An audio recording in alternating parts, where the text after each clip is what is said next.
No. You rise to the occasion. Experience comes with age, and I've been hearing a lot about age, you know.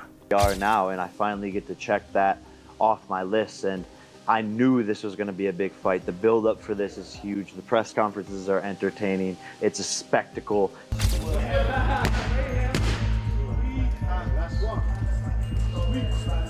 With only 17 days before the big Anthony Joshua versus Jake Paul fight, the pressure is getting stronger. Both fighters are training harder than ever. Joshua is working on his power, timing, and footwork, while Jake is pushing himself with tough conditioning to stay in the game. Every training session counts now, and the feeling around the fight gets more serious as the days tick down. Continues. Pace, and I have nothing but love for him, but I'm going to knock him out respectfully, and you know, we can hug and kiss afterwards, specifically kiss.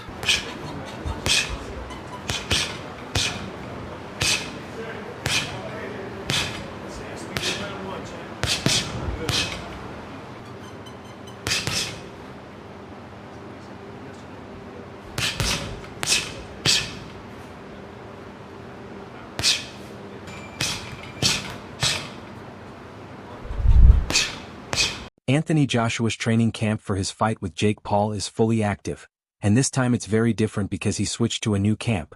He hasn't fought since his knockout loss in September 2024 and the elbow surgery that came after, so this camp feels even more important. He's working on conditioning, technique, footwork, and ring skills with Usyk's coaches to become sharper and smarter. Joshua says the change is big and training with a new team has pushed him harder both physically and mentally. He's using this time to rebuild his confidence, strengthen his skills, and get ready for what could be a very important comeback.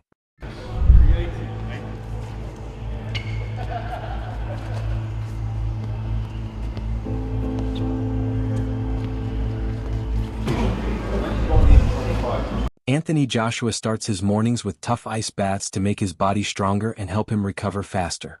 The freezing water reduces swelling, keeps his muscles fresh, and builds his mental toughness. He believes these cold sessions help him focus and get ready for the hard training he does later in the day. This strict routine shows how serious he is about staying strong and fully prepared for the fight.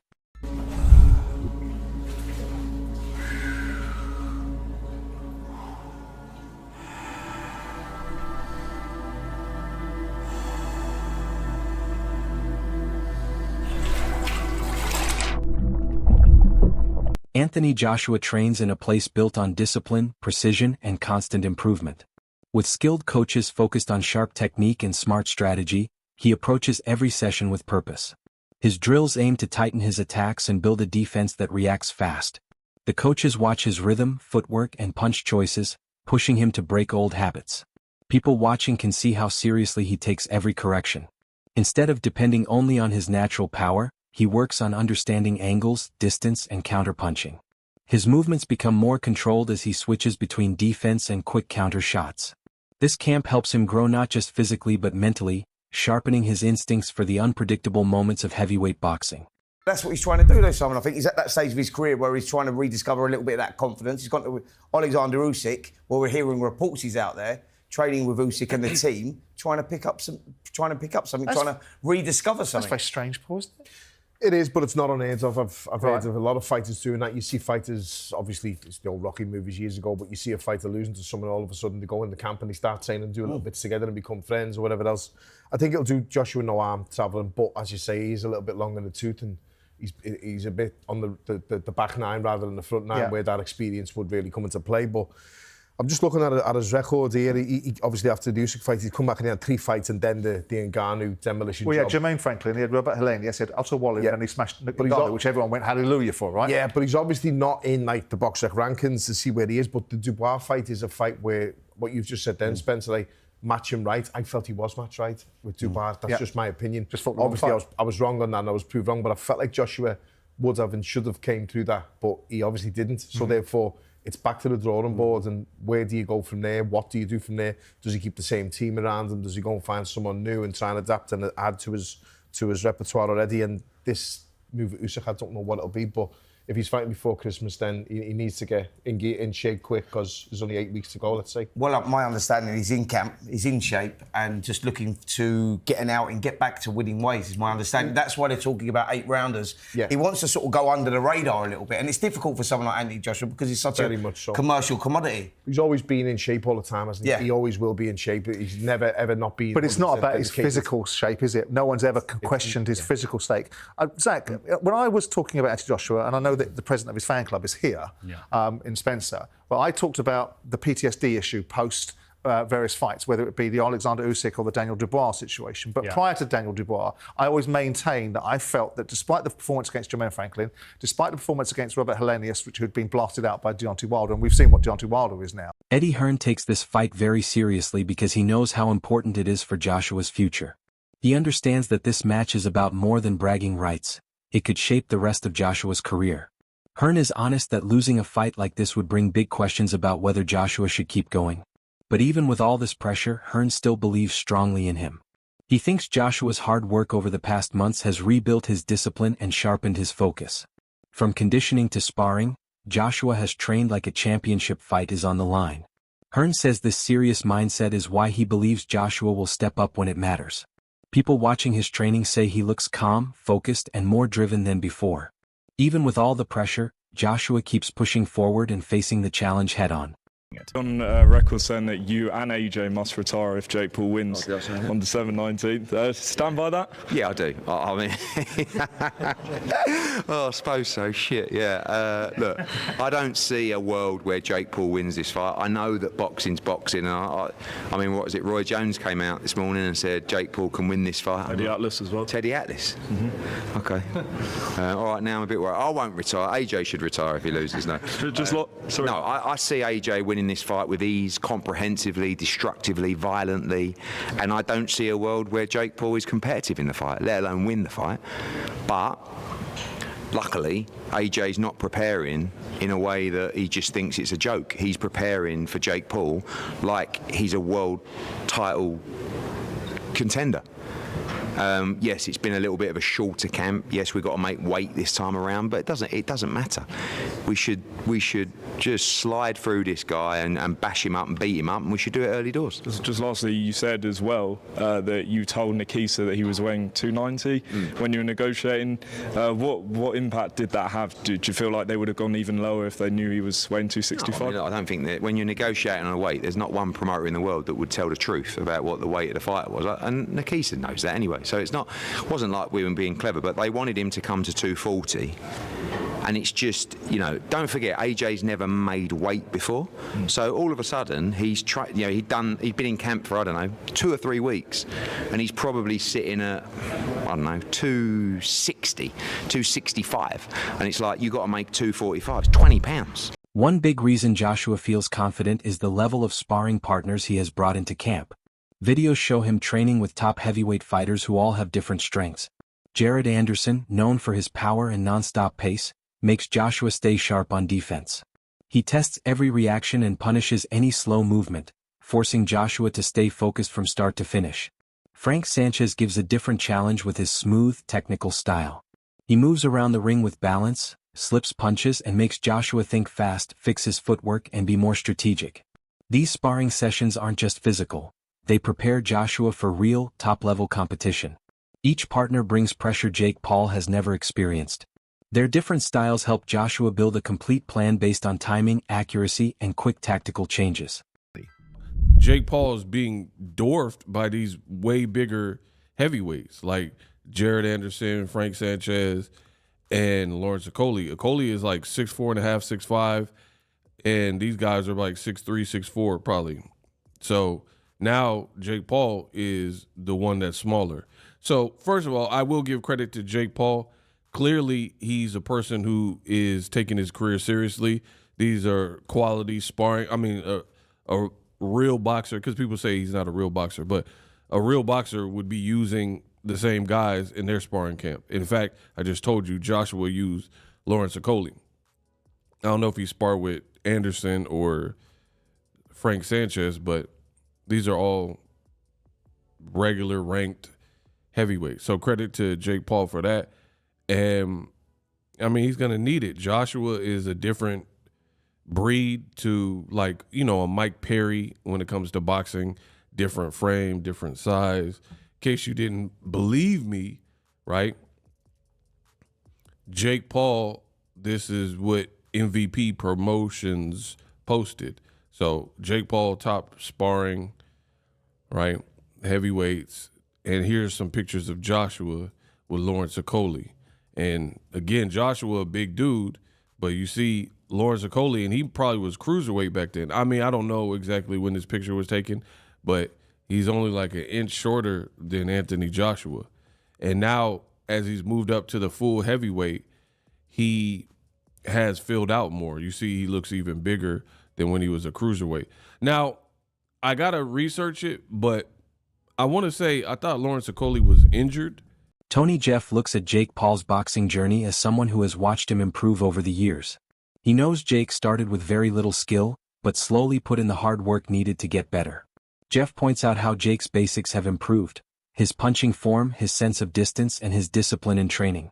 He gives Jake credit for learning from experienced coaches and pushing himself much more than people expected from a beginner. Jeff says that anyone who thinks Jake hasn't improved simply hasn't watched how far he has come.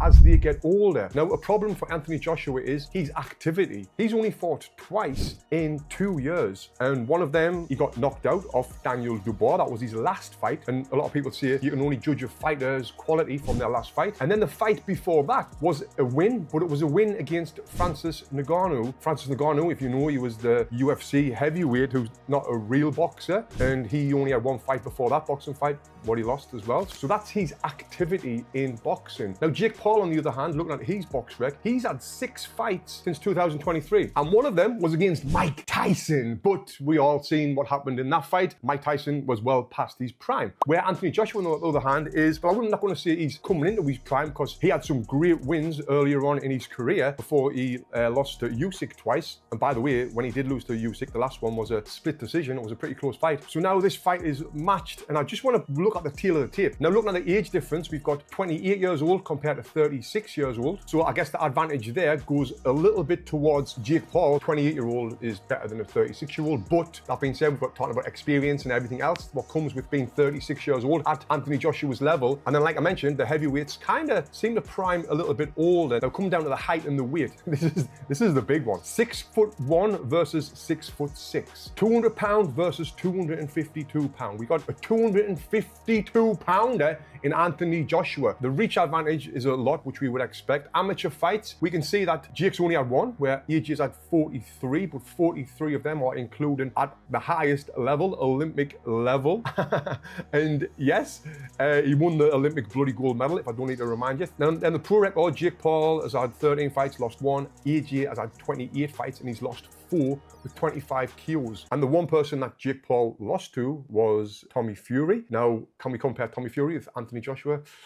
Not at all. It's like night and day. So now I'm going to talk about the rules of this fight, and I'll give you my prediction, which is going to shock a lot of people after this. So, what are the rules? The bout will take place at a heavyweight, obviously. It's going to be 8 3-minute rounds. You might think, well, that's better for Jake Paul, and I'm thinking, not really. It's better for Anthony Joshua, because he's just going to go all out for them 8 3-minute rounds. And imagine that, Anthony Joshua blasting at you, 6'6", whatever he is, 250 pounds, throwing big bombs at you. Anyway, both fighters will be using 10-ounce gloves for the duration of the contest. Why have they got that? It says both fighters will be wearing 10-ounce gloves for the duration of the contest. What do you expect? Them to take them off halfway through and switch them to 12s? Professional fighter Lamont Roach sees Jake's decision as brave but very risky. He understands why Jake wants the fight. Jake has built his name by surprising people and proving doubters wrong. Roach says the fight is huge financially and gives Jake a rare chance so early in his career. He also sees that Jake loves shock value, and facing someone as strong and big as Joshua fits that image. But Roach reminds people that courage needs common sense too. Joshua has real heavyweight power, and that takes more than confidence to handle. Roach respects Jake's determination, but warns that this step is dangerous, no matter how good the money looks. Excuse me. My first thoughts was, this guy's crazy. Not gonna lie. But I get it. Coming from a guy who's not a true traditional boxer, and to be able to have a position where he can fight a former unified world champion, former Olympic gold medalist, and to do it on such a stage where Anthony Joshua was a superstar as well. I mean, like, he sold out the O2, twice, Absolutely. I think. So, I think Jake is setting himself up for, a huge spectacle, and which is, kind of smart. If you're going to go big, why not go to the highest of the mountain? Why not? And I get it. That's what you call business right there. And I seen a lot of guys calling them out, from like Gabe to, other guys who are Berlanga. boxers. Yeah, like guys who actually beat them. But why would he settle for those guys when he could fight Anthony Joshua? So I think that's smart. I think that's super smart. Smart is one thing. What do you think happens in the ring, though, champ? I think he gets hurt for sure. I think he gets obliterated. Something close to like Francis Ngannou. I think something like that happens, and it's going to be bad for him. But there will be a lot of viewers. Chael Sonnen looks at the situation with clear honesty, asking if Jake is showing real courage or jumping into something that doesn't make sense. Sonnen respects that Jake is willing to face tough opponents, but he questions why Jake would choose someone as big and powerful as Joshua. He explains that bravery can become dangerous when the preparation doesn't match the challenge. Taking risks can be good, but taking the wrong kind of risks is dangerous, especially in a sport where one moment can change everything. Trick in the bar, the Francis Ngannou performance. What if Jake makes it 5 rounds, 6 rounds? What if Jake made it to the distance? What if Jake won a round? Now, it's very hard to believe. It's very hard to imagine. I think it's the big struggle with this fight. I cannot, off the top of my head, produce a fight for you in any form of unarmed combat that drew, that was exciting, where the audience did not have a reasonable expectation, an expectation to some degree that, well, if he does this or that, there is a way for this guy to win. And that's usually pretty easy to do because nobody knows anything about fighting. Nobody watching this right now, none of you, my millions of viewers, not one of you has ever boxed. Not one of you knows someone in the family. Well, my dad was a boxer. My uncle was a boxer. No, you don't. Not only are you not a boxer, you don't even know of a boxer. Now, I only share that because when I come out and say nobody knows what they're talking about when they're talking about boxing, like, it's not meant to be an insult. You don't know anything about boxing. It was never taught to you. None of you in recess boxed. None of your junior highs, your high schools, your colleges, your community colleges offered boxing. Your hometown didn't have a boxing gym. Now really think about that. Because as much as you love the sport and as much as you think that you understand it, not only do you not understand it, you can't even have a conversation with other people who do because they don't understand it. So what is a win? I think that time counts. I think that time is a very big deal. You're in that little bitty ring, and I know a guy can run backwards, but running backwards is not illegal in boxing. It is in wrestling. Angelo and Josh focus on the basics of boxing. They say the sport has levels that take years of practice, discipline, and fighting top opponents to reach. Jake Paul is still learning, while fighters like Joshua and Deontay Wilder are at the top, with huge power, sharp technique, and years of experience. They say Joshua is the kind of fighter whose presence alone changes a fight. With his timing and power, he can end a match in a single moment, even if the other fighter seems in control. I just don't think that he could compete at the highest level, and I don't think he'd beat the top 5, top 6 guys. But that in that weight class is where he'd be at, like say 180, 188 or 189, somewhere around there is where he'd probably compete. There's not a lot of talent there though. So he might be pretty good in those weight classes. Him competing in the heavyweight division against like Deontay Wilder or Anthony Joshua or anybody else, no. He gets annihilated. I'm very surprised he signed this fight. I was shocked he signed this fight. I texted my buddy Bo because Bo follows boxing really well, and I texted him. I was like, dude, we might see a death. And he said the same thing. He's like, I cannot believe he agreed to that fight. But the numbers, the numbers that are, nobody knows the true payouts. They're saying it's around $200 million that they're splitting evenly. So they're getting about $100 million each. He said that it was $267 million. So I don't know who you believe or don't believe, or it could be they're splitting 200 and the 67 delta, they had to pay DAZN because Anthony Joshua has a contract with DAZN. And this fight's going to be on Netflix. DAZN. It's DAZN. So they, which makes, how the hell? Please stop saying DAZN, okay? DAZN. That's like Saint Benoit, okay? Where's the O in DAZN? It's DAZN. That's all for today's video. Stay tuned for the next one.